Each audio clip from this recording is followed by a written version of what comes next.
Assalamualaikum warahmatullahi wabarakatuh. Perkenalkan, nama saya Eka Didia Purnomo, NIM J06180818. Saya dari Seni Rupa Murni angkatan 2018. Di sini saya akan menyampaikan sebuah materi tentang seni grafis, yaitu seni grafis cetak tinggi yang disebut juga woodcut. Seni memang tidak bisa dipisahkan dari kehidupan sehari-hari. Bahkan seringkali seni masuk ke dalam benda-benda yang dipakai manusia setiap hari.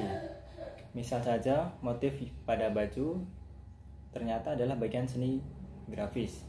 Seni grafis merupakan seni rupa yang termasuk ke dalam seni rupa murni.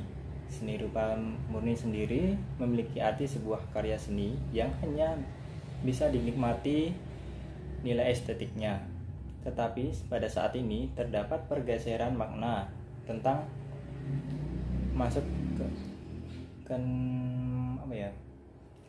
ke manakah seni grafis ini.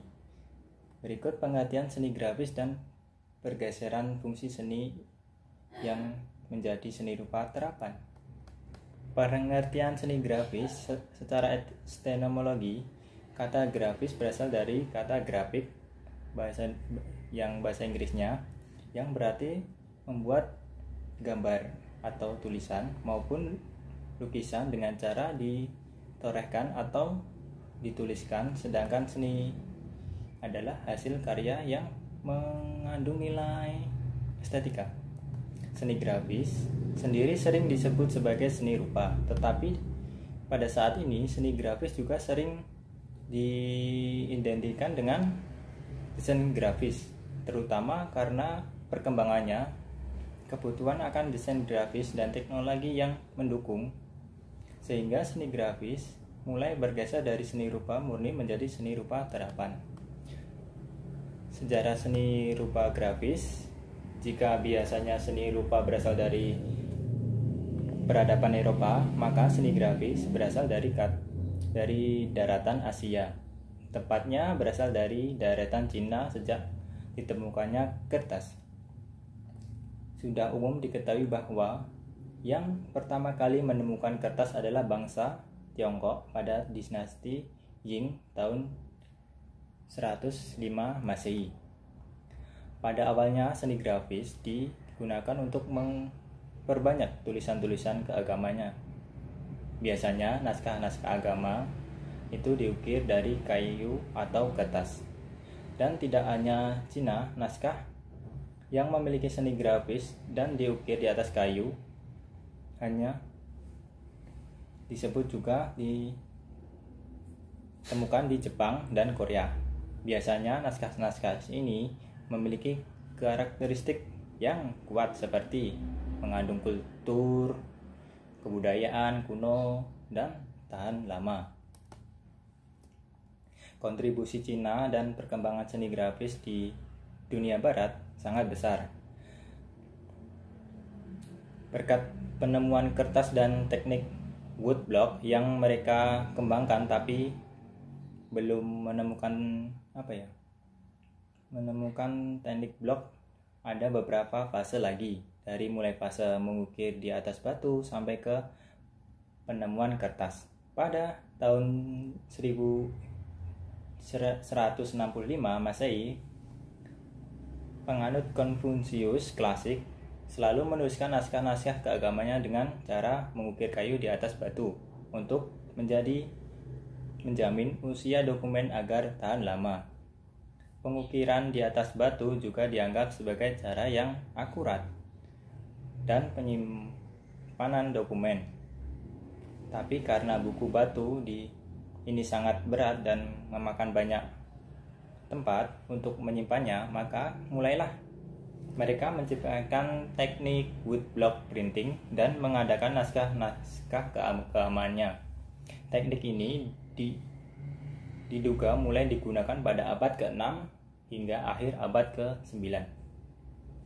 Disimpulkan dari penemuan kertas resmi yang diperkirakan berasal dari tahun 650 sampai 670 Masehi pada masa dinasti Tang, Woodblock printing sendiri adalah teknik cetak yang dahulu yang mengukir dokumen ke atas blok kayu. Blok-blok kayu yang telah selesai diukir kemudian diberi tinta atau pewarna, kemudian ditekankan ke atas kertas hingga gambar yang di blok kayu tersalin ke atas kertas. Inilah awal mula perkembangan seni grafis. Sejarah seni grafis Indonesia.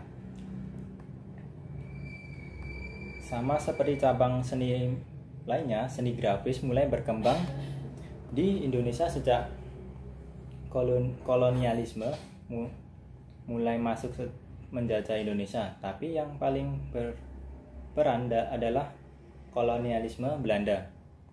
Dalam masa penjajahan, pemerintahan Belanda pernah meminta beberapa seniman asal negara untuk merekam pemandangan alam Indonesia.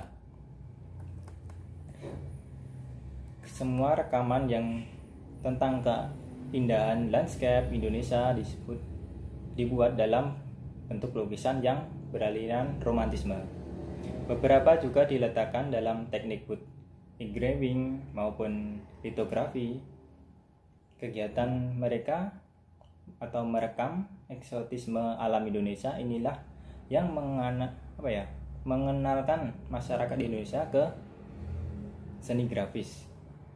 Tetapi bukan cara yang dikenal, melainkan hanya sebatas obrolan dengan orang asing saja.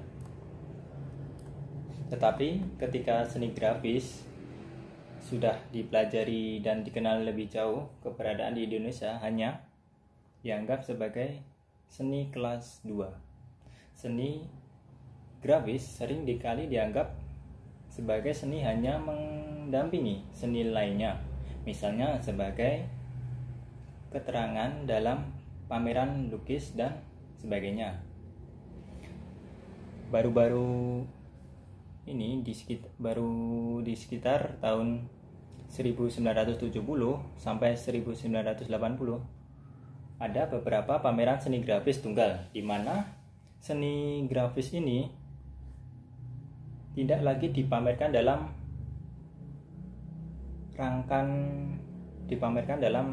rangkuman mendampingi seni patung dan seni lukis, melainkan telah mendapatkan tempat sendiri dalam sebuah pameran seni. Pameran seni grafis ini diadakan di Surabaya, Bandung, Jakarta. 2 tahun sebelum sebelum pamerannya berulahlah muncul kelompok yang berkontribusi di seni grafis bernama Dickensta. Di akhir tahun 1990 ada masa perubahan besar terhadap seni grafis yang ada di Indonesia. Aliran-aliran modern yang semakin populer membuat banyak seniman latah dan membuat beberapa karya seni di tempat yang tidak lazim. Kemudian dan perkembangan teknologi seni grafis didorong dan dikembangkan. Cetak tinggi atau cupil memang merupakan teknik cetak yang paling sederhana dan relatif mudah dilakukan dibandingkan dengan teknik-teknik cetak seni grafis yang lainnya, seperti cetak dalam atau cetak datar. Karena tidak membutuhkan peralatan studio yang lengkap, materi atau bidang yang dicupil mudah didapatkan, misalnya papan kayu, hardboard, karet, vinil, dan sejenisnya. Alat-alat dan tinta cetak juga mudah didapatkan. Studio untuk mengerjakan pun tidak memerlukan ruang yang luas. Produk cetak luar atau cetak tinggi tidak kalah bernilai dengan produk cetak yang menggunakan media lain maupun produk seni lukis. Melalui cetak tinggi dengan leluasa dapat melakukan eksperimen visual dengan menerapkan teknik cukil pada permukaan acuan cetak, sambil memanfaatkan tinta-tinta warna yang beraneka ragam melalui teknik cukil sebagai media yang mendorong untuk bereksperimen dengan teknik-teknik yang kemungkinan berekspresi dengan bentuk estetik sendiri. Teknik cetak tinggi pada dasarnya digunakan untuk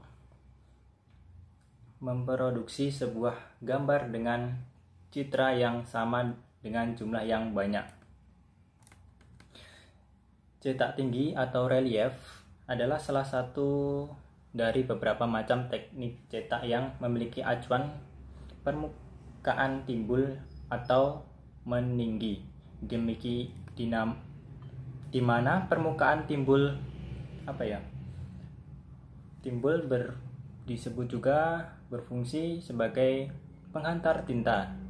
Bagian yang dasar atau permukaan yang tidak timbul merupakan bagian yang tidak akan terkena tinta atau disebut bagian negatif. Sedangkan bagian kena tinta disebut bagian positif. Untuk memperoleh acuan cetak yang timbul dapat dilakukan dengan cara menghilangkan bagian-bagian yang tidak diperlukan, menghantarkan tinta sehingga tidak ada tinggal bagian-bagian yang memang berfungsi sebagai penghantar warna atau tinta. Salah satu sifat cetak tinggi adalah apabila acuan cetak diamati, maka permukaan acuan akan tampak sebagai permukaan yang bersifat berelief. Oleh karena itu, cetak tinggi disebut pula sebagai cetak relief atau relief print. Teknik cukil kayu atau woodcut adalah teknik seni grafis yang paling awal dan merupakan satu-satunya yang dipakai secara tradisional di Asia Timur. Seni cukil kayu disebut juga dengan istilah silografi atau silografi.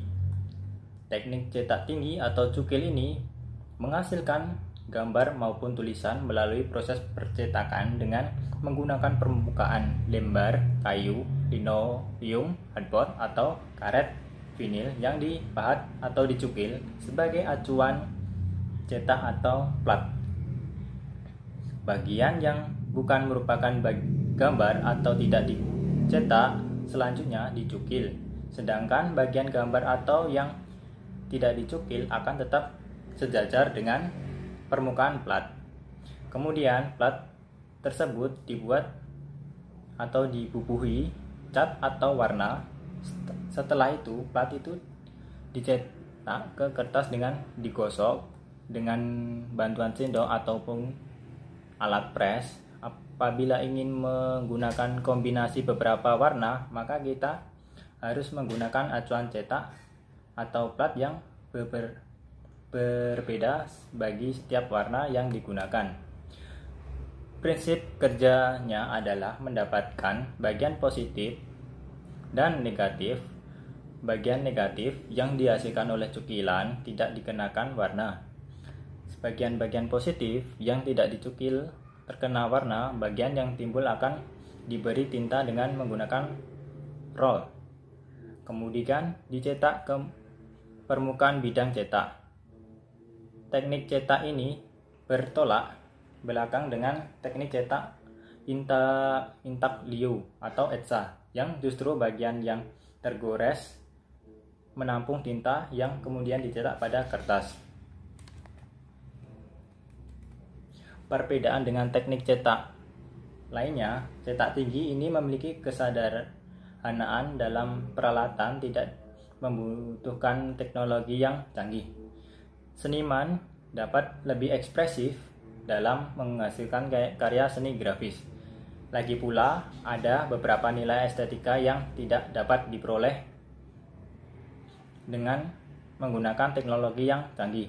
Pada umumnya, proses cetak menggunakan aplikasi pada permukaan benda yang datar Proses pembuatan cetak tinggi dilakukan secara manual, namun tidak menutup kemungkinan apabila sketsa gambar merupakan hasil print out. Kemudian saya di sini akan mengasih contoh beberapa karya-karya dari seniman seni grafis dari Indonesia maupun luar negeri.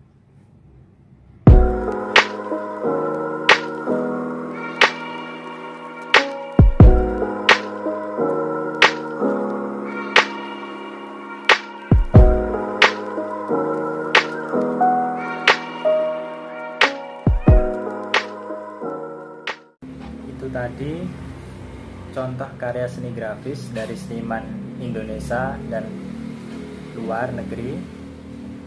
Setelah itu materi pertama udah selesai, apa yang saya sampaikan tadi.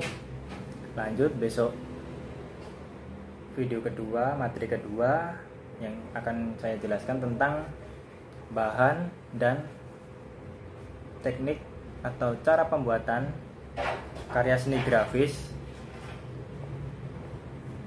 beserta dengan contoh-contoh pengerjaannya. Sekian dari saya. Akhirul salam. Wassalamualaikum warahmatullahi wabarakatuh.